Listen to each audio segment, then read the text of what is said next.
Meu caro presidente, é a sua vocação religiosa que lhe dá essa generosidade, né?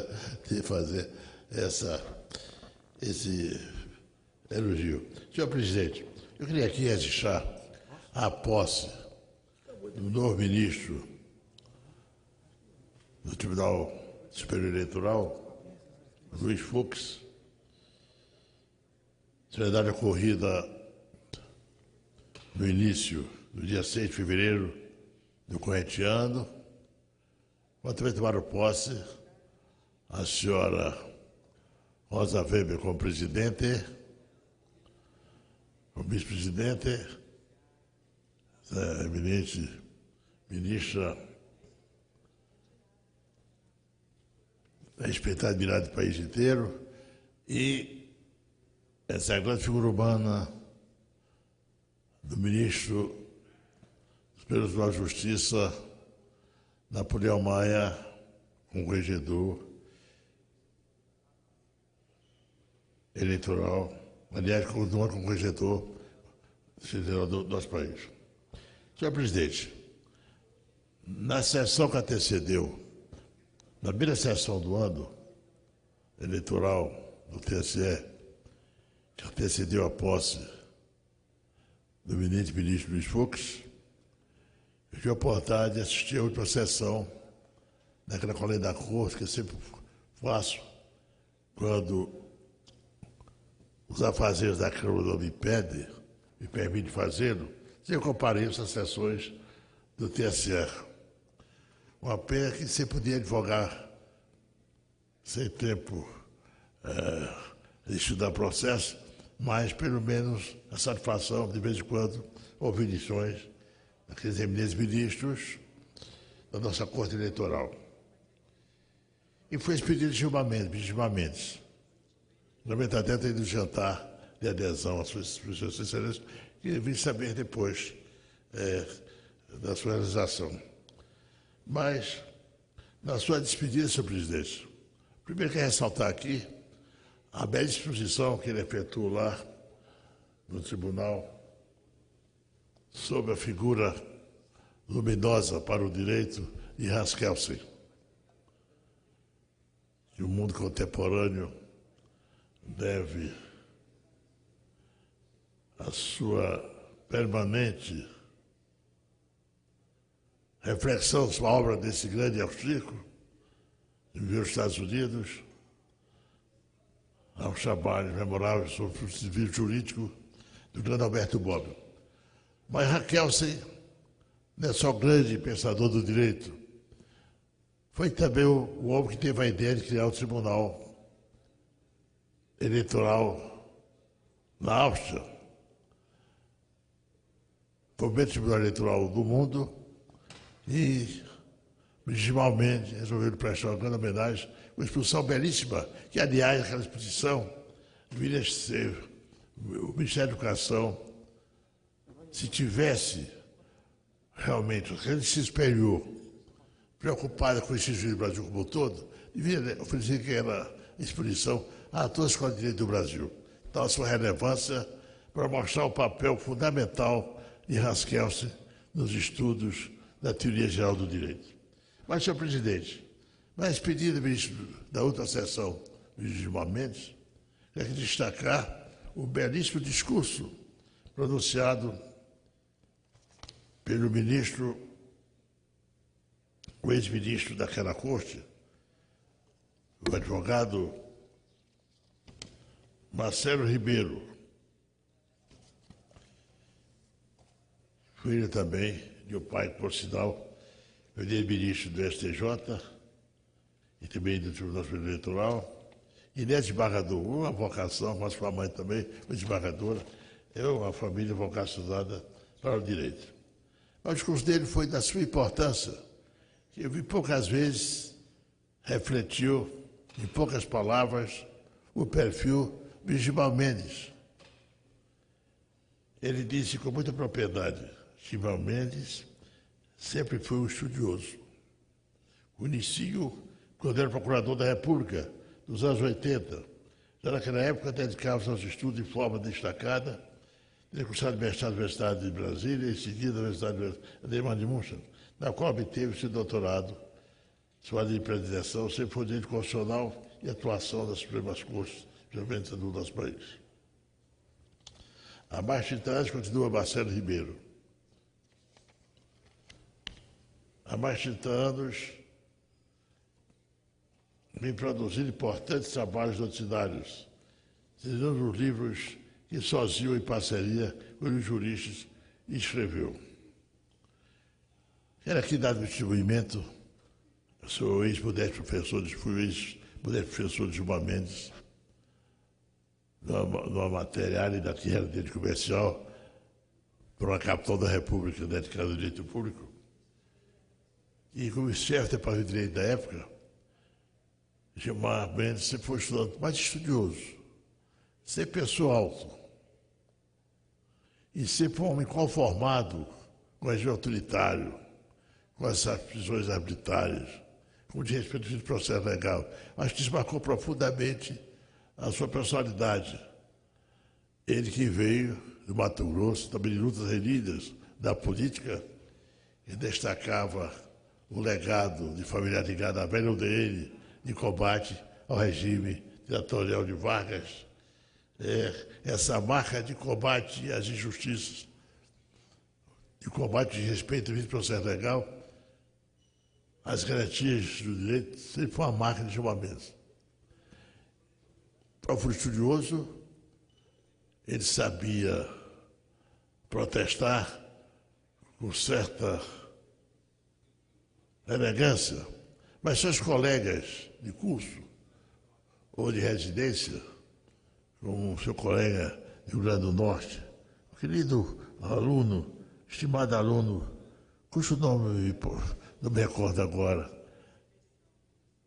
me falasse da sua indignação dos aposentos do campus da Universidade de Brasília, sua indignação com as medidas arbitrárias, as injustiças de respeito à lei cometidas pelo regime autoritário, sobre a fraqueza judiciária do seu tempo, com a espada de Dávido do AI-5 na cabeça dos nossos juízes. Ele disse muito bem, portanto, do papel de Gilmar Mendes como procurador da República, depois organizou a Advocacia Geral da União, no momento em que ela estava um pouco acéfala. Ela foi criada pela Constituição de 88, aliás, contra a minha posição. Eu achava que a Constituição Geral da República jamais deveria ser extinta, o órgão da tradição constitucional, nela ingressaram o mais eminente juiz do nosso país, o repositório de lições das mais importantes, mas uma influência muito grande, nesse caso, de Saulo Ramos, saudoso Saulo Ramos, na extinção da Constituição Geral da República, e nesse caso, o papel consultor-geral da República como advogado-geral da União. Mas ainda diz o eminente ministro Marcelo Ribeiro, do seu belo pronunciamento,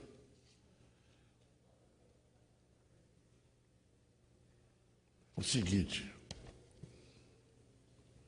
um presidente, Sr. Gilmar Mendes, que hoje se retira, sempre encarou desafios que se colocavam. Assim foi, por exemplo, quando a presidência do Conselho Nacional de Justiça realizou um mutirão carcerário que resultou, entre outras consequências, na liberação de milhares de pessoas que se encontravam preso no gabinete. Aliás, foi a primeira grande autoridade deste país que se preocupou com o sistema carcerário do Brasil. Eu tenho ouvido o presidente da República, ninguém, nem o líder político desta casa, preocupado com o sistema carcerário. Gilmar despertou, tocou o dedo na ferida. A iniquidade do sistema penitenciário brasileiro começou a ser posta em evidência a partir da gestão de Gilmar Mendes com o Conselho Nacional de Justiça. Foi realmente essa sensibilidade de sua moral fantástica, impressionante, que viu a miséria das prisões, do desrespeito ao devido processo legal, de respeito ao sistema de justiça, que é o papel fundamental de todos que exercem a magistratura. E agora ele exatamente é que vem tomando decisões das mais sábias como magistrado a respeito de mulheres prisioneiras com filhos, no sentimento humanitário que enaltece e engrandece a sua personalidade. Considerações ele fez aqui sobre o papel de Gilmar no relacionamento eleitoral, da sua preocupação ambiental e econômica gestão do TSE, com a sua preocupação de instalar um sistema de captação e utilização de energia solar. Mas, senhor presidente, eu queria aqui ainda dizer uma palavra sobre a atuação de Gilmar Mendes, CNJ. Ele foi, possivelmente, o presidente mais anticorporativista da história daquele tribunal, que, no meu entender, não devia constar no elenco do Poder Judiciário da Constituição Federal. É um acompanhamento administrativo, como também devia ser um Conselho Nacional de Justiça amplo, com magistrados e Ministério Público. Mas foi vencido. Aí valeu a cultura, a inteligência do ministro Léo Jobim, que impôs o seu pensamento à comissão na qual eu participei e discutia a criação do Conselho Nacional de Justiça. Mas veja bem, me recordo da reunião no Tribunal de Justiça do meu estado do Piauí, Gilmar Mendes, e essa figura soberba do corregedor de então, Gilmar, o ministro Lippe, quando verdadeira catarse reuniu a sociedade civil, aqueles que tinham alguma reclamação a fazer de magistrados estaduais, da presença deles, de Teresina e alguns estados. Houve uma reclamação geral, um chororô geral, mas foi uma catarse. Pessoas dizendo publicamente, perante o presidente do CNJ e o seu corregedor, as decepções, frustrações com a tramitação de ações judiciais relativas às suas pessoas. Então, o ministro Marcelo Ribeiro tocou isso com muita sobriedade, com muita sutileza, e disse por fim: não podia deixar de dizer todavia, algo que, na minha opinião, é a principal característica do presidente da parte, a coragem. Exatamente. Gilmar sempre foi corajoso, como estudante, como procurador da República, como advogado geral da União e como magistrado. Você não tem que falar o que pensa, em ser pessoa alto, o Gilmar Mendes, desde seu tempo de estudante. Nem decidir de modo que ele entende correto, ainda que a opinião pública ou publicada caminhe em outra direção. Salvo, sem dúvida alguma, exercer a magistratura com independência e altivez. O bom juiz não lava as mãos nem aceita a condenação popular. Gilmar Mendes está longe, muito longe de Pilatos. Foi uma das melhores definições que eu encontrei com a personalidade do Gilmar Mendes, um garantista por excelência, e que com certeza a história fará a devida justiça, sobretudo um apaixonado pelo direito constitucional, uma vocação de professor que ele exerce ser bem como ministro. Quando vejo o Gilmar falar, ali não é o magistrado, é o professor, acostumado às grandes polêmicas, às grandes discussões dos mais variados termos de direito. Aliás, eu acho que ele, com todo o seu gesto de homem polêmico, ele tem contribuído para enriquecer os debates na Suprema Corte do nosso país. Mas, senhor presidente, no dia 6 importante foi a posse do eminente ministro Luiz Fux à frente do nosso eleitoral. Eu lamento aqui não trazer discursos pronunciados pelo eminente Procurador-Geral da República, Raquel Dodge, com a sua sobriedade e serenidade de sempre, ilustre representante do Conselho Federal da OAB, Dr. Cláudio Lamarck, fizeram importantes alterações no momento dos seus pronunciamentos. Mas, lamento muito, sobretudo, eu tenha conseguido o discurso do corregedor que saudou o ministro Fux em nome da Corte e destacou também o papel relevante desempenhado por Gilmar Mendes à frente do Tribunal Superior Eleitoral. Mas fez um belo discurso, Napoleão Maia, jurista, poeta, filósofo, escritor, pensador do direito, retratou em pinceladas o perfil das origens históricas, das origens de sangue, Luiz Fux, fazendo uma belíssima pesquisa sobre a Romênia, terras ancestrais de Fux, destacando toda a grandeza da história daquele povo sofrido e lutador e corajoso da Europa Oriental.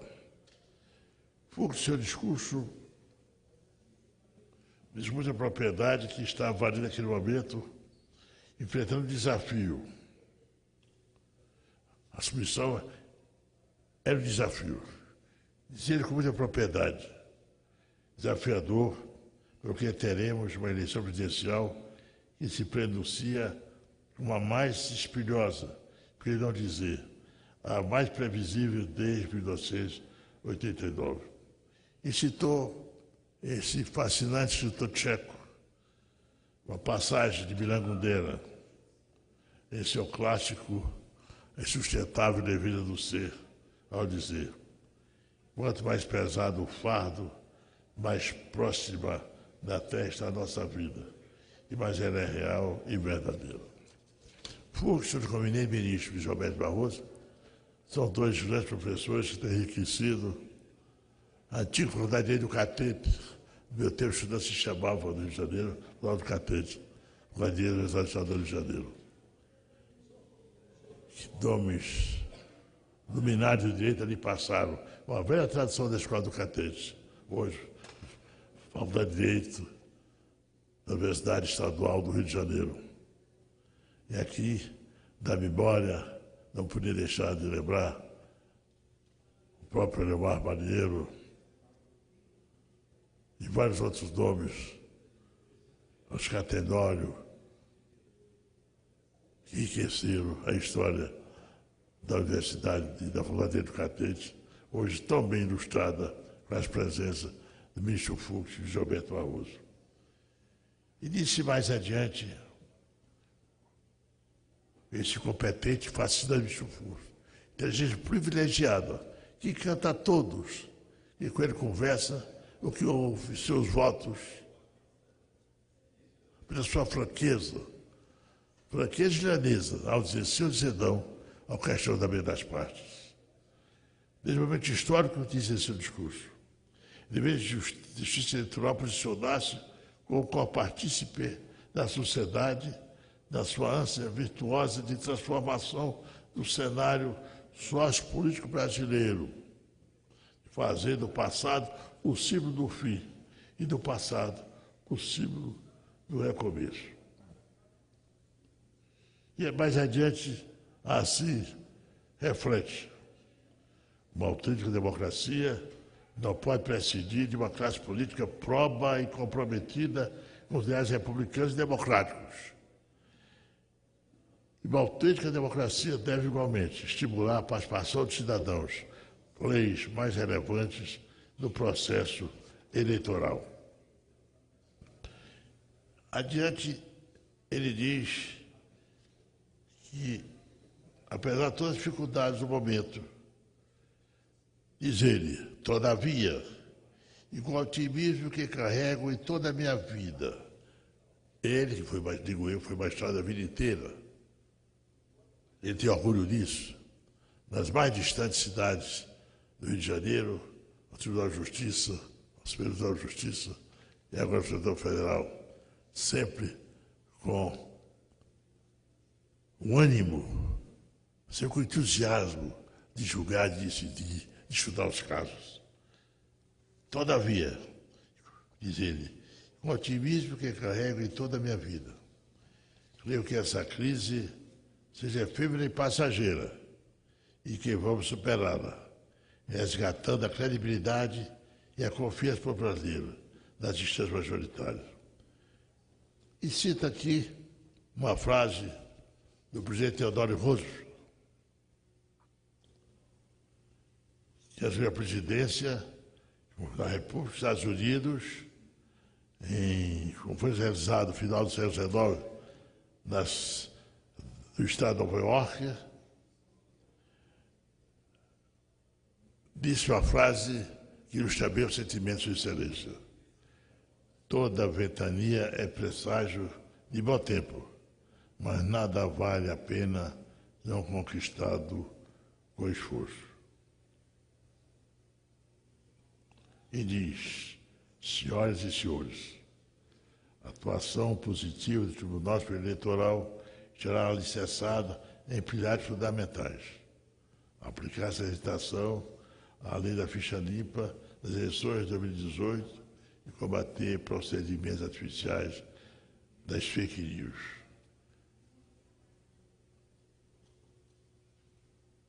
E acrescenta mais adiante. O vereador constitucional e infraconstitucional legitimamente expurgiu da competência eleitoral cidadãos cuja vida pregressa desatenda os imperativos de moralidade, de ética, da gestão da coisa pública. De sorte que os órgãos eleitorais, na qualidade fiscais, da moral procedimental do pleito, devem rejeitar toda e qualquer postulação de conformidade com o espírito de civismo trazido pela ficha limpa. Isso é uma fake news que é a grande preocupação hoje no processo eleitoral brasileiro. Ele diz, outro pilar fundamental é o nosso compromisso de combater procedimentos das fake news. De suas falsas fake news derretem candidaturas legítimas. Uma campanha limpa se faz com a divulgação de virtude de um candidato sobre o outro, e não com a difusão de atributos negativos pessoais que atingem irresponsavelmente uma candidatura.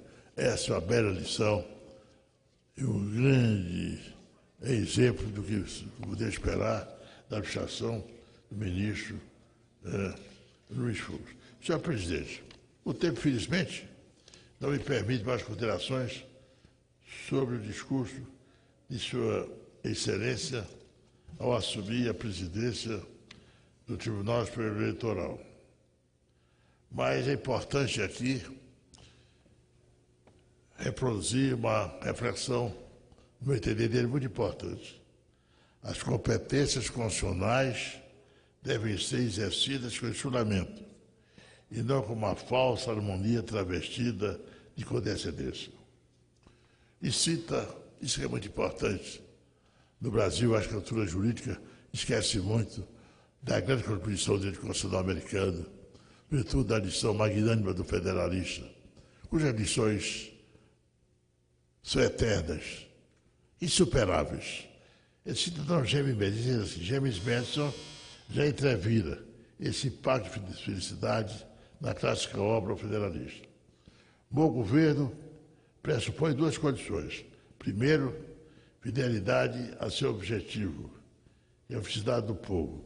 Segundo, conhecimento dos meios pelos quais o objetivo pode ser melhor atingido. E fala mais a seguir, citando aqui o Prêmio Nobel da Paz, esse grande secretário-geral da ONU, que foi Kofi Annan, e conclui, senhor presidente, agradecendo a Deus por ter nascido brasileiro, saúde aos seus familiares e tenho certeza, presidente, que a presidência do ministro Fux durante 8 meses, é o seu período, eu tenho esse mandato, vai ser o contributo realmente que marcará o papel da sua inteligência fulgurante nos anais da justiça eleitoral brasileira. Muito obrigado, presidente.